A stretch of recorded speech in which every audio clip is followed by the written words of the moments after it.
Hello dear student, આજનો આપણો વિષય છે વિજ્ઞાન ધોરણ 7 ચેપ્ટર 11 વનસ્પતિ અને પ્રાણીઓમાં વહન. આગળના વિડીયોમાં તમે હૃદય વિશે શીખ્યા, રુધિરનું પરિવહન તંત્ર શીખ્યા, બરાબર છે. ઉત્સર્જન તંત્ર શીખ્યા કે કેવી રીતે ઉત્સર્જન થાય છે પ્રાણીઓમાં, રુધિરનું વહન થાય છે.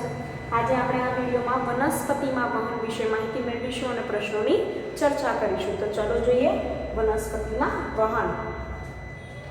વનસ્પતિ જમીનમાંથી પાણી અને ખનિજ તત્વોનું શોષણ કરે છે. હવે આપણે જાણીએ છીએ કે વનસ્પતિ છે એ વનસ્પતિ જમીનમાંથી પાણી અને ખનિજ તત્વોનું શોષણ કરે છે અને પર્ણો સુધી પહોંચાડે છે, બરાબર. તો એમાં કયા કયા ખનિજ તત્વો હોઈ શકે? પાણી પછી ખનિજ તત્વોમાં ફોસ્ફેટ, નાઇટ્રેટ, પોટેશિયમ, સોડિયમ અને પર્ણો સુધી પહોંચાડે છે. પ્રકાશ સંશ્લેષણ દ્વારા અણુ કાર્બન ડાયોક્સાઇડ અને પાણીનો ઉપયોગ કરી ખોરાક બનાવે છે. હવે વનસ્પતિ શું કરે કે પ્રકાશ સંશ્લેષણની પ્રક્રિયા કરે છે. એ પ્રકાશ સંશ્લેષણ ક્યાં થાય? તો પર્ણની અંદર થાય છે. પર્ણમાં આવેલ હરિતદ્રવ્ય, રંજક કણ છે લીલું હરિતદ્રવ્ય, એના દ્વારા સૂર્યપ્રકાશની હાજરીમાં કાર્બન ડાયોક્સાઇડ વાયુનો ઉપયોગ કરી મૂળે શોષેલા પાણી અને ખનિજ ક્ષારોની મદદથી વનસ્પતિ પોતાનો ખોરાક પોતાની જાતે પર્ણમાં તૈયાર કરે છે. એ પ્રક્રિયાને કહેવાય પ્રકાશ સંશ્લેષણ. ખોરાક એ ઊર્જાનો સ્ત્રોત છે અને દરેક કોષ એ ગ્લુકોઝના ફૂટવાથી ઊર્જા પ્રાપ્ત કરે છે. હવે ખોરાક એ ઊર્જાનો સ્ત્રોત છે. આપણે જાણીએ છીએ કે આપણને ઊર્જા શેમાંથી મળે છે? ખોરાકમાંથી. એમ વનસ્પતિને પણ ઊર્જા શેમાંથી મળે છે? ખોરાકમાંથી. તો દરેક કોષ એ ગ્લુકોઝના ફૂટવાથી ઊર્જા પ્રાપ્ત કરે છે. કોષો આ ઊર્જાનો ઉપયોગ જૈવિક ક્રિયાઓ માટે કરે છે. આથી સજીવના દરેક કોષ પાસે ખોરાકનો જથ્થો હોવો જોઈએ. અને ક્યારે એવું વિચાર્યું છે કે પાણી અને ખનિજ તત્વો જમીનમાંથી મૂળ દ્વારા શોષાઈ પર્ણો સુધી કેવી રીતે પહોંચે છે? પર્ણો દ્વારા બનાવાયેલ ખોરાક એ વનસ્પતિના જુદા જુદા ભાગો સુધી કેવી રીતે પહોંચે છે? કે પર્ણો દ્વારા આ જે બનાવેલ ખોરાક છે એ વનસ્પતિના જુદા જુદા ભાગો સુધી કેવી રીતે પહોંચશે અને કેવી રીતે કાર્ય કરે? તમે વિચાર્યું છે ખરું કદી? ચાલો વનસ્પતિમાં પાણી અને ખનિજ તત્વોનું વહન જુદા જુદા ભાગો સુધી કેવી રીતે થાય છે તે જોઈએ. પાણી અને ખનિજ તત્વોનું વહન. વનસ્પતિ મૂળ દ્વારા પાણી અને ખનિજ ક્ષારનું વહન કરે છે. મૂળ રોમ ધરાવે છે. મૂળ રોમ એ પાણી અને પાણીમાં દ્રાવ્ય ખનિજ ક્ષારોના શોષણ માટે સપાટીમાં બંધારો કરે છે. જમીનમાં કણો વચ્ચે રહેલું પાણી એ મૂળ રોમના સંપર્કમાં હોય છે. શું તમે અનુમાન બાંધી શકો છો કે હવે જમીનની અંદર મૂળ હોય અને મૂળની નાના નાના મૂળ હોય એને કહેવાય મૂળ રોમ. એ મૂળ રોમ જમીનના કણો અને પાણી એના સંપર્કમાં હોય છે. તો મૂળ દ્વારા પાણી પર્ણો સુધી કોણ પહોંચાડે? તો એના માટે તમે છઠ્ઠા ધોરણમાં શીખી ગયા છો પર્ણના કાર્ય, પ્રકાંડના કાર્ય અને મૂળના કાર્ય. ના યાદ હોય તો ફરી જોજો. મૂળ દ્વારા પાણી પર્ણો સુધી કેવી રીતે પહોંચે છે? વનસ્પતિમાં કેવા પ્રકારનું પરિવહન તંત્ર આવેલું છે? બુજોને વિચાર આવે છે એ વનસ્પતિ પાસે પાઇપ કે નળીઓ હોવી જોઈએ જેથી પાણી વનસ્પતિના તમામ ભાગોમાં પહોંચી શકે, જેમથી આપણા ઘરને પાણીનો પુરવઠો પહોંચે છે. બુજો સાચો છે. વનસ્પતિ પાણી અને ખનિજ ક્ષારોના વહન માટે પાઇપ જેવી વાહિની ધરાવે છે. આ વાહિનીઓ ચોક્કસ પ્રકારના કોષોની બનેલી હોય છે જેને વાહક પેશી કહે છે. હવે વનસ્પતિ છે એ ચોક્કસ પ્રકારના કોષોની બનેલી વાહિનીઓ હોય છે વનસ્પતિમાં. કે વાહિની એટલે શું? જેમ આપણા શરીરમાં જનની, શિરા, ઉદ્ભિદ, કેશિકા છે તેમ વાહિનીઓ ચોક્કસ પ્રકારના કોષોની બનેલી હોય છે જેને વાહક પેશી કહે છે. અંડવાહક પેશી અને જળવાહક પેશી. કેટલા પ્રકાર છે પેશીમાં, વનસ્પતિમાં પેશીના? તો 2 જે વહનનું કાર્ય કરે છે, અન્નવાહક પેશી અને જલવાહક પેશી. સજીવોમાં કોષોના સમૂહ ચોક્કસ પ્રકારના કાર્ય કરવા માટે એકઠા થાય છે, જેને પેશી કહે છે. હવે સજીવોમાં કોષોના સમૂહ પેશીની વ્યાખ્યા છે. તમે નોટબુકમાં લખજો ને તૈયાર પણ કરજો કે સજીવોમાં કોષોના સમૂહ ચોક્કસ પ્રકારના કાર્ય કરવા માટે એકઠા થાય છે, જેને પેશી કહે છે.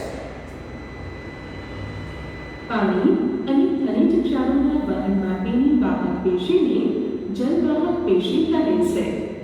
હવે પાણી અને ખનિજ ક્ષારનું વહન કરતી જે પેશી છે એને વાહક પેશીને જલવાહક પેશી કહેવાય. તે જલવાહક, જલ પરથી તમને યાદ રહે, જલ એટલે પાણી. તો પાણી અને ખનિજ ક્ષારોને વિવિધ ભાગો સુધી વનસ્પતિના જે પહોંચાડે છે એ પેશી છે જલવાહક પેશી.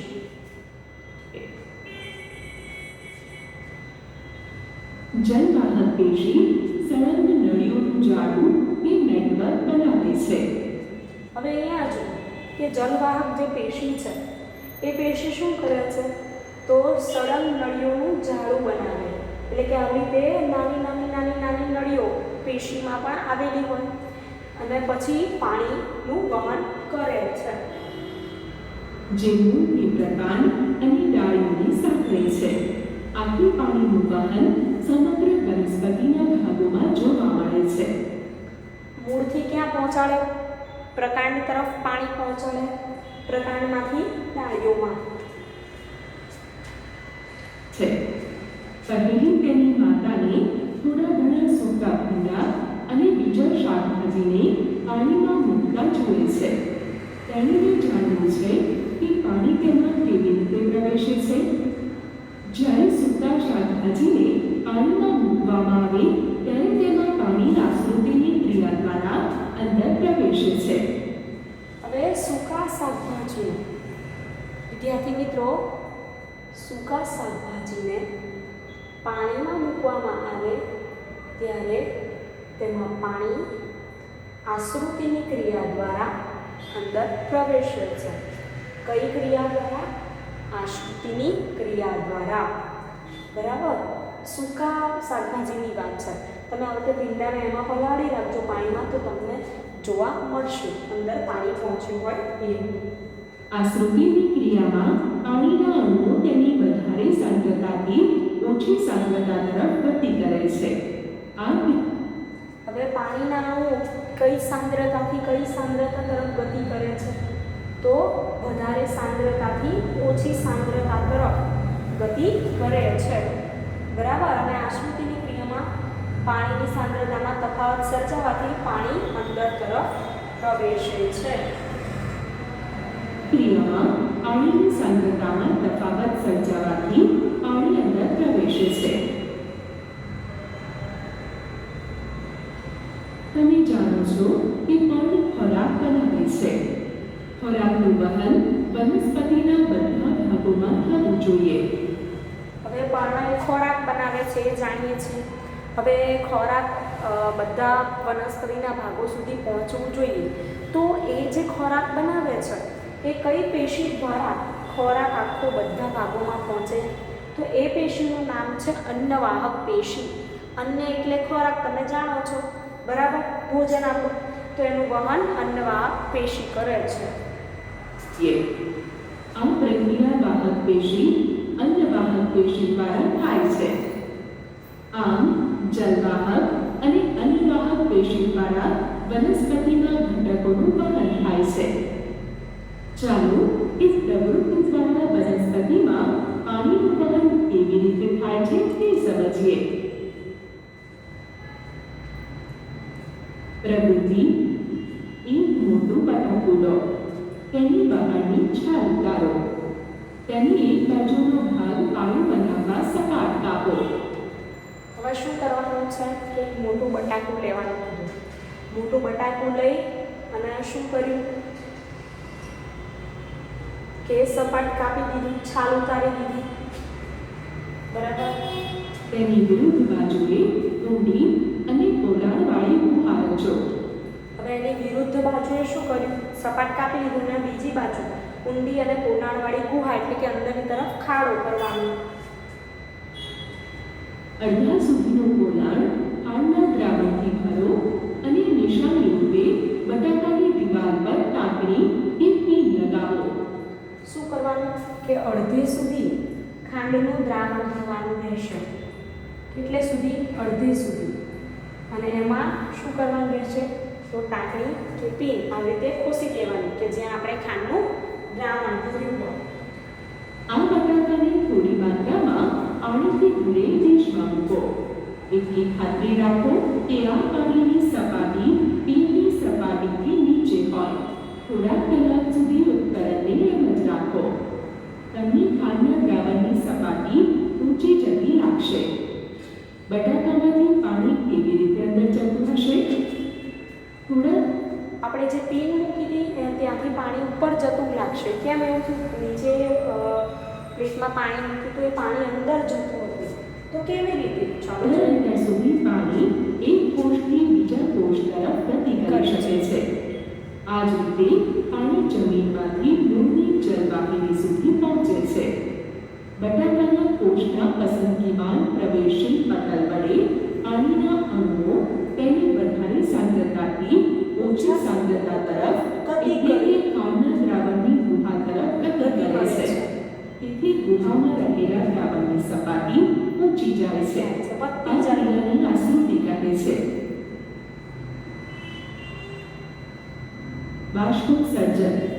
વનસ્પતિ બાષ્પોત્સર્જન. હવે બાષ્પોત્સર્જન વિશે શીખીશું. તો તમે 7મા ધોરણમાં બાષ્પોત્સર્જન વિશે ભણીને તો આવ્યા છે. પણ ફરી આપણે જોઈશું કે વનસ્પતિના પર્ણો દ્વારા વાતાવરણમાં બાષ્પ સ્વરૂપે પાણી ગુમાવવામાં આવે છે. એ જે પ્રક્રિયા છે એને કહેવાય બાષ્પોત્સર્જન. એ કેવી રીતે થાય છે? ચાલો જોઈએ. ઉત્સર્જનની ક્રિયા દ્વારા પુષ્કળ પ્રમાણમાં પાણી મુક્ત કરે છે. વનસ્પતિ જમીનમાંથી પાણી અને ખનિજ ક્ષારોનું શોષણ કરે છે. શોષાયેલું બધું પાણી વનસ્પતિ દ્વારા વપરાતું નથી. બાષ્પોત્સર્જનની ક્રિયા દ્વારા પર્ણમાં આવેલ પર્ણરંધ્ર દ્વારા પાણી બાષ્પ સ્વરૂપે બહાર નીકળે છે. પર્ણ દ્વારા પાણીનું બાષ્પીભવન એક ચૂષક પુલ એટલે કે બક નળી રચે છે. હવે પર્ણ દ્વારા જે બાષ્પીભવન થાય છે શું રચે? તો ચૂષક પુલ રચે. એને કહેવાય બકનળી. બરાબર? એટલે કે જેમ તમે સ્ટ્રો દ્વારા પાણી ચૂસો છો તે રીતે પાણીનું બાષ્પીભવન ચૂષક પુલ એટલે કે બક નળી રચે છે. હવે જેમ આપણે સ્ટ્રોમાં પાણી ઉપર લઈએ તેમ વનસ્પતિના મૂળમાંથી જે ચૂસક પુલ હોય બકનળી એ શું કરે છે? પાણીને ખેંચે છે. જે પાણીને ખૂબ જ ઊંચાઈ સુધી ઊંચા વૃક્ષોમાં પહોંચાડે છે. બાષ્પોત્સર્જનથી વનસ્પતિ ઠંડક પણ પ્રાપ્ત કરે છે. બુદ્ધોને વિચાર આવે છે કે શા માટે વનસ્પતિ પુષ્કળ માત્રામાં જમીનમાંથી પાણીનું શોષણ કરે છે અને ત્યારબાદ બાષ્પોત્સર્જન દ્વારા ગુમાવી દે છે. સામાન્ય રીતે મૂળમાં સર્જાતું દબાણ વધુ ઊંચાઈ ધરાવતી ઉચ્ચ કક્ષાની વનસ્પતિની જલવાહક પેશીમાં પાણીને ટોચની ઊંચાઈ સુધી લઈ જવા માટે અપૂરતું છે. બાષ્પોત્સર્જન એ એક પ્રકારનું બળ રચે છે જે જમીનમાંથી મૂળ દ્વારા શોષાયેલ પાણીને ખેંચી લે છે અને પ્રકાંડ અને પર્ણ સુધી પહોંચાડે છે. બાષ્પોત્સર્જન એટલે શું? તો બાષ્પોત્સર્જન એક પ્રકારનું બળ રચે છે જે જમીનમાંથી મૂળ દ્વારા શોષાયેલ પાણીને શું કરે? ખેંચી લે છે અને પ્રકાંડ અને પર્ણ સુધી પહોંચાડે છે. એટલે કે આપણે જાણીએ કે જે જમીનમાંથી મૂળ દ્વારા પાણી શોષાયેલું હોય એને ક્યાં સુધી પહોંચાડી દે? પર્ણ અને પ્રકાંડ સુધી. મૂળથી પર્ણ સુધી પાણી અને તેના દ્રાવ્ય ખનિજ આયનોના શોષણ અને ઉપર તરફના વહન માટે બાષ્પોત્સર્જનની ક્રિયા ખૂબ જ ઉપયોગી છે.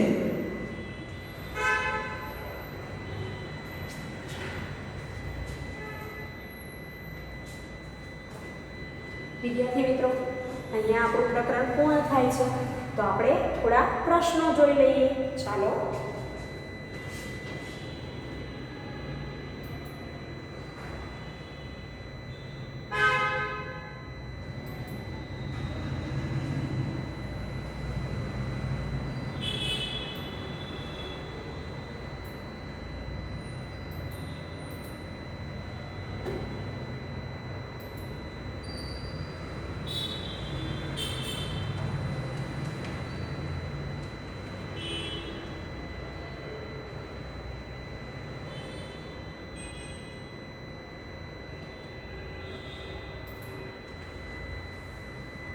બે પ્રશ્નોની ચર્ચા કરીશું. જોડે થોડા તમારે પુનરાવર્તન થઈ જાય કે પુખ્ત વયની વ્યક્તિ એક દિવસમાં આશરે કેટલા મૂત્રનો ત્યાગ કરે છે? 4 થી 5 લીટર, 3 થી 5 લીટર, 1 થી 1.8 લીટર, 5 થી 7 લીટર. તો પુખ્ત વયની વ્યક્તિ એક દિવસમાં આશરે 1 થી 1.8 લીટર મૂત્રનો ત્યાગ કરે છે. બીજું, વનસ્પતિમાં પાણી ખાલી જગ્યા દ્વારા વહન પામે છે. A. મૂળરોમ, B. અન્નવાહક પેશી, C. પર્ણરંધ્ર, D. જલવાહક પેશી. કે વનસ્પતિમાં પાણી શેના દ્વારા વહન પામશે? વિચારો. હમણાં જ શીખ્યા આ જ વિડીયોમાં આપણે. તો વનસ્પતિમાં પાણી જલવાહક પેશી દ્વારા વહન પામે છે. અને ખોરાક કે તો અન્નવાહક પેશી. આપેલામાંથી કયું વનસ્પતિમાં પરિવહન માટે સાચું નથી એવું કીધું છે? ઘણીવાર તમે શું કરતા હો કે પ્રશ્ન આપ્યો હોય પણ ઉતાવળમાં પ્રશ્ન બરાબર વાંચો નહીં અને જવાબ ગમે તેમ લખી દો છો. તો એવું ના કરો કે એ જલવાહક પેશી પ્રજનન સાથે સંકળાયેલી છે.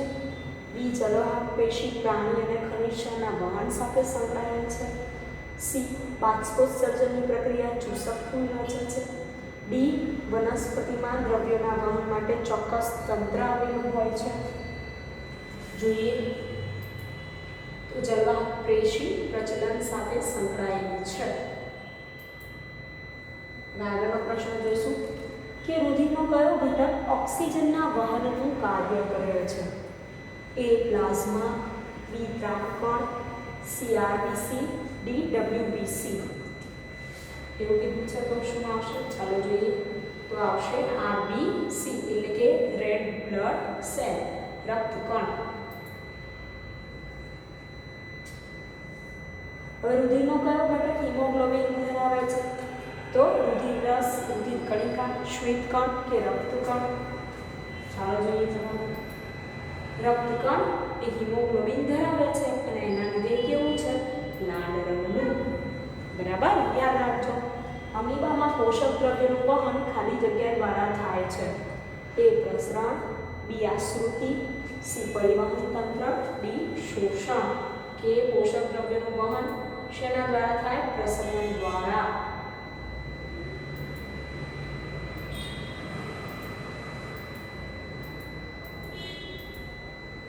ખાલી જગ્યાએ રુધિર ઘંટાવાની ક્રિયામાં મદદ કરે છે. પ્લાઝમા, WBC સેલ, ત્રાટકણ કે રેડ બ્લડ સેલ? જોઈએ આપણે તો ત્રાટકણો એ રુધિર ઘંટાવાની ક્રિયામાં મદદ કરે છે.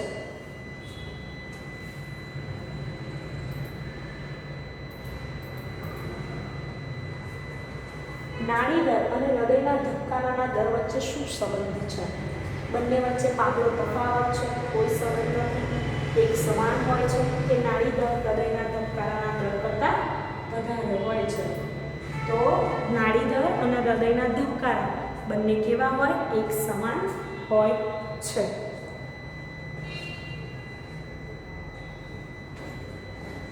આગળ જોઈશું. નીચેના પૈકી શ્વેતકણોનું કાર્ય કયું છે? A. ઘા પડતા રુધિરમાં ગંધાઈ જવાની ક્રિયા દ્વારા રુધિર વહેતું અટકાવવાનું. B. શરીરમાં પ્રવેશતા જીવાણુઓ સામે સામનો કરી શરીરને રોગ સામે રક્ષણ આપવાનું. સી શરીરના રોગોને પોષક દ્રવ્યો પહોંચાડવાનું, ડી શરીરના કોષોને ઓક્સિજન પહોંચાડવાનું. કયું કાર્ય છે ચાલો જોઈએ. તો શરીરમાં પ્રવેશતા જીવાણુઓ સામે સામનો કરી શરીરને રોગ સામે રક્ષણ આપવાનું કાર્ય શ્વેતકણો કરે છે.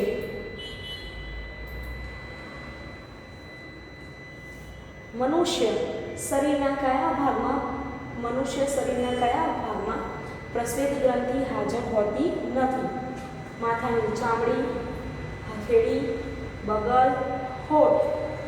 જેમાં પ્રસ્વેદ ગ્રંથિ ન હોય તો હોઠમાં, બાકી બધે પ્રસ્વેદ ગ્રંથિ હોય છે. આપેલી આકૃતિમાં નામ નિર્દેશન કરવાનું છે. તો આપણે જોઈએ શું આવશે. તો એ ચેસ્ટ પીસ, બી નળી અને સી ઇયર પીસ. અને ઇયર પીસ કહેવાય, આ ચેસ્ટ પીસ અને આ નળી છે. નીચેનામાંથી કઈ શિરાની લાક્ષણિકતા નથી? શિરાની દિવાલ પાતળી હોય છે, શિરા રુધિરને હૃદયમાં લાવે, શિરા વાલ્વ ધરાવે કે શિરામાં રુધિર વધુ દબાણે વહન પામે છે? તો શિરામાં રુધિર વધુ દબાણે વહન પામે છે. મનુષ્યનું હૃદય ખાલી જગ્યા ખંડોનું બનેલું છે. 5, 3, 2 કે 4. વિચાર કરો કેટલા ખંડ? બહુ ઇઝી ક્વેશ્ચન. 4 ખંડ, 2 કર્ણ, 2 ક્ષેપક.